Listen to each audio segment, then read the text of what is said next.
right? So Socrates said in the Apologia, when he was asked, this is his trial when he's going to be put to death, he's explaining why he didn't run away. Because the Athenians said they were going to kill him, and they gave him plenty of warning. And they didn't want to kill him. They wanted him to go away. And he knew that, and so did his friends. And all of his friends were telling him to get the hell out of town. And he went and had a conversation with his daemon, which is this spirit of intuition that you're describing. And his daemon said, "You can't run." And he thought, well, what the hell do you mean I can't run? They want me to run, and they're going to kill me. But Socrates lays it out in the Apologia. He says, that it was widely established in Athens and elsewhere that Socrates was a singular person. And even the Delphic Oracle had said that, and she said he was singular because he knew that he didn't know. He was radically humble, radically ignorant. But he said that one of the things that made him different was that he always listened to the voice of this daemon. And that's the same word as demon, but it means spirit fundamentally in that context. He always listened. That's what made him different from other men. Now, the question is, what is the nature of that guiding spirit? That's right. Now, your objection is, well, why do we have to consider that God? And I would say that is exactly the question. And even what would it mean to consider it God is the question. Okay, so so here's a set of problems. Now, you have this intuition that guides you, and you're willing to abide by it, but you have an integration problem, like everyone does, which is, well, you might be guided by beauty, and you might be guided by truth, and you might be guided by lust, and you might be guided by envy, and you might be guided by hunger, and there's a lot of different animating principles that are going to be warring around you.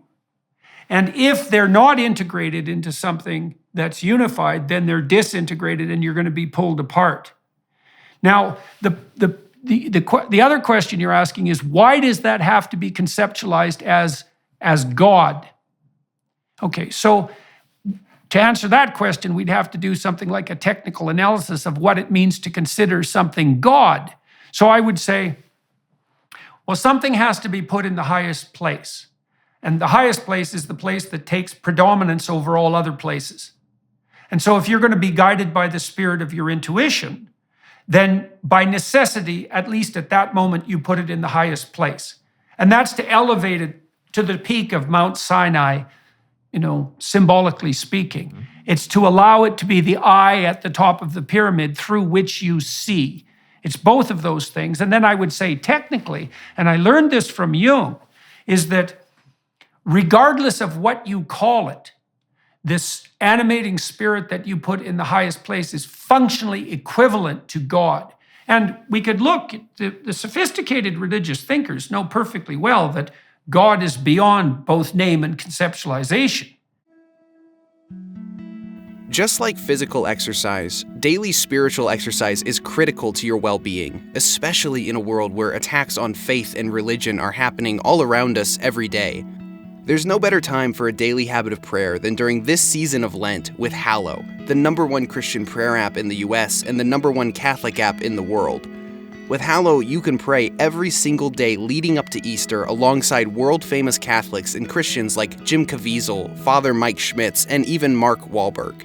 Dive deep into Scripture and the second most read Christian book of all time, The Imitation of Christ. You'll learn how to become a better individual through prayer, fasting, and giving in spite of today's broken world. Download the app for free at hallow.com/Jordan. Set prayer reminders, invite others to pray with you, and track your progress along the way.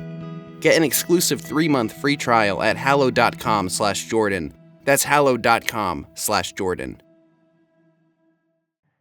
So this isn't a reductive enterprise. It's Jordan, can I ask you a question? Yes, please do. Why does this thing have to be outside of me? It doesn't. Right. So if this thing doesn't have to be outside of me... But we'll return to that. Let's return to that. But let me follow that logical sequence out. Yeah. If this thing doesn't have to be outside of me, is it possible that this intuition is a part of me that is giving me additional information that consciously I'm not present to? Sure. Well, And therefore, Jung, the idea that we have a God to whom we have some sort of shared affiliation or some shared connection through him seems to me to be unnecessary. Okay. So let's delve into that a little bit, because I think that's a very germane question. Well, the first point of distinction is, what exactly do you mean by inside of you, right? Because that's a metaphor and it's not obvious what it means. Do you mean inside the meat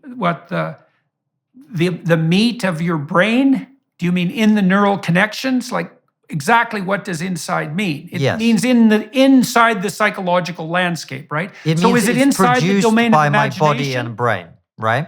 This is a product in Right. the way that my thoughts are constructed by my brain and body to some Yeah. extent.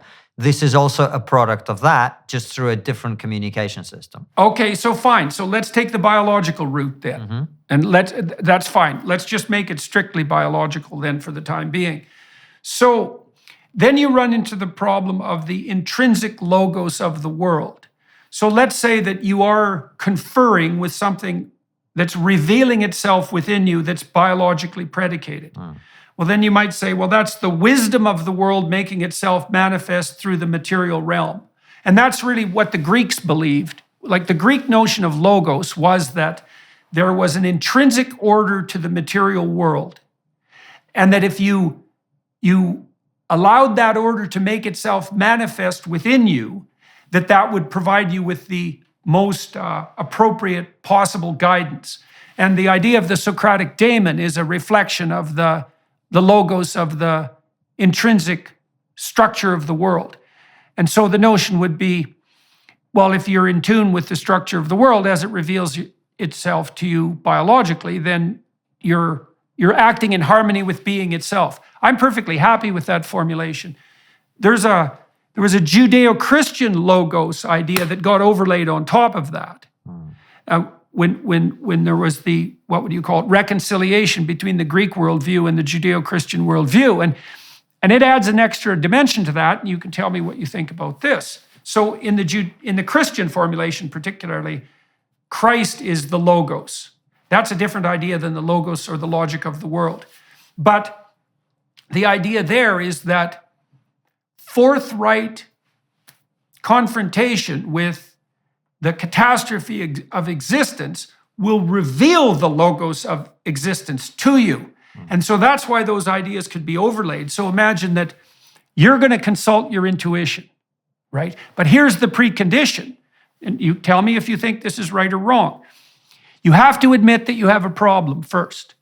So you basically have to admit that you've missed the mark and that you're somewhat lost. So that's a humility, and it's an opening up to revelation.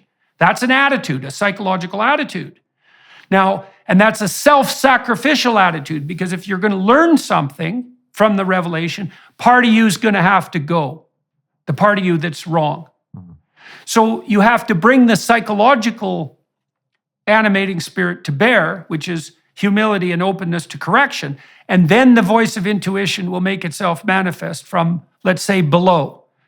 And so that's the way you bring the psychological element of the logos and the material element together. And those have to be united as well, or you're in a state of disunion.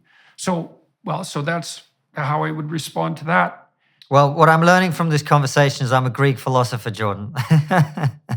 Yeah, that's a very good thing to note. Like, look, I went and talked to Richard Dawkins about these sorts of things, and Dawkins, I was trying to pin him down so he would talk to me, and it took quite a bit of negotiating back and forth, because he's a skeptical guy and he didn't trust me, and he kept writing me these kind of dismissive emails. He'd say, I don't know why you want to talk to me. I don't really understand anything you're saying. But then eventually he said, but I think maybe it has something to do with this. And he sent me this paper, which I had read 3 decades earlier, one of his papers. I learned a lot from Dawkins. Like, I think Dawkins is a genuine scientist. And in that paper, he made the claim that every organism has to be a microcosm of its environment. So he said, for example, that if you were an alien and someone gave you a duck, an earth duck, that's an awkward phrase, but you get the point, a duck from Earth, that you could infer all sorts of things about the Earth's environment by taking the duck apart. The density of the atmosphere, the fact that it was oxygenated, the amount of gravity that was characteristic of the surface, the presence of water, the relative preponderance of elements in the natural environment. The structure of the environment is built into the organism. And there's an ancient medieval idea, it's even older than that the human being is a microcosm and reflects the macrocosm. And that's exactly the case that Dawkins was making. And I thought, you do know why I want to talk to you, because that's exactly why I wanted to talk to you. And so, following that logic, you could say, well, there's a reflection of the cosmic order within you. And that reflection is there because you have adapted to the world. You are adapted to the world in the deepest parts of you, in the deepest recesses of you. And if you consult with that microcosmic embodiment, then it will reveal intuitions that will move you forward. But those intuitions, this is where I think the crucial difference in the approach we're both taking at the moment reveals itself. See, you're thinking about that as something that's personal. And it is personal in the sense that it speaks to you personally. But it's impersonal in that that thing is there whether you're here or not. It's no different than the Socratic Daemon. And it's no different than the voice of intuition that speaks to other people. What's or the at least evidence it has for that important claim, commonalities. What's the evidence for the claim that it's there whether I'm here or not? Well, because other people have spoken of the same thing. But now, I'm not saying there isn't an element of it that's unique to you. There is. No, my point is this. There's an element that's unique to you. Just because I have a hat and you have a hat doesn't mean that the hat is something that we share in common that's given to us from above. We can all have our own hat. Okay, I would say hat's the wrong metaphor because it's purely a cultural construct. And so your metaphor falls prey to the inadequacy of a postmodern viewpoint. Let's think of a different example. All right, you have different example. You have your anger. own teeth. Okay. Anger. Fine. Right. Let's use anger. Yes. Okay, so then we might say, well, what sort of being is anger? And it's definitely the case that you get angry in your own way. But it's also the case that if you get angry, everyone can tell that you're angry. And part of the reason they can tell is because they get angry enough like you to understand what the hell's possessing you. Fine. And so this is part of the collective unconscious problem. That's another way of thinking about it, or part of the problem that we share universal biologically predicated motivational and emotional structures. There's an element of it that is idiosyncratic and that's unique to you. And, religiously speaking, that would be the personal nature of your relationship with God, which isn't trivial. But then there's a universality of it, right? Because if your intuitions, for example, were so idiosyncratic that no one else at all experienced them, you could not communicate with anyone else. You certainly couldn't live with other people, right? You'd be so far afield from the norm. And this does happen to people, by the way, who are absolute creative geniuses from time to time. But most of the time, that voice that's speaking to you speaks in a voice that's similar to the manner in which the voice speaks to other people. Which is also why I think we have something like a universality of conscience.